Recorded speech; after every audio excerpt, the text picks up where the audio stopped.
Well, thank God for life. Thank God for another day. The Bible tells us in Romans chapter 13 and verse number 10, love does no wrong to a neighbor. Therefore, love is the fulfilling of the law. Many of us, we tell ourselves that we are loving people. I have a good heart and I love people. But the Bible also tells us that we can go a step further. Love does no wrong to a neighbor. The two greatest commandments Jesus told us is to love God with all our heart, our soul, our mind, our strength. And then to love our neighbor as we love ourselves. When we love our neighbor, we will not do any wrong to them. We will try to protect them, try to help them, be a blessing to them. Love does no wrong to a neighbor. So love is the fulfilling of the law. How do you know someone is walking with God? They are walking in love. As John said, if we do not love man whom we see, our brother whom we can see, how can we say we love God whom we cannot see?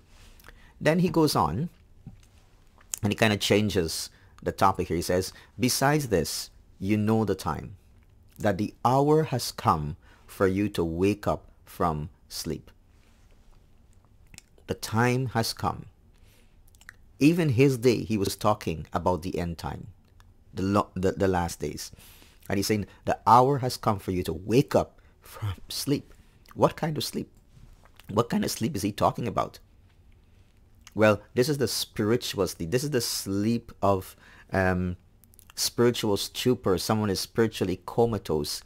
They're not sensitive to the things of God. They are not alert to what's happening spiritually in their lives and in the world around them. And Paul is saying, he's talking to Christians, and he's saying, listen, the time has come for you to wake up from sleep. It seems as if during the COVID time, people have gone to sleep. People have relaxed in their spiritual pursuit. They have lost zeal for God.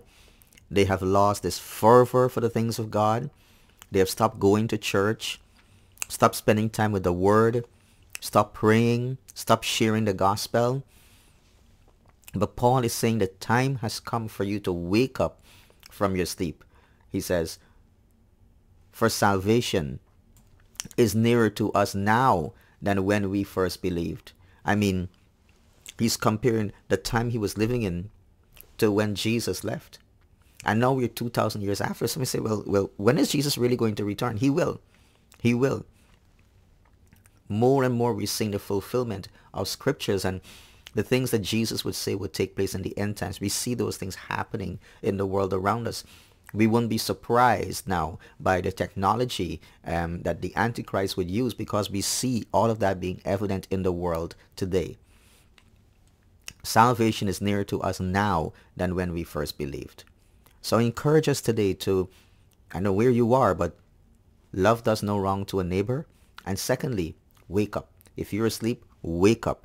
Draw near to God and allow the Holy Spirit to fill your life and use you today.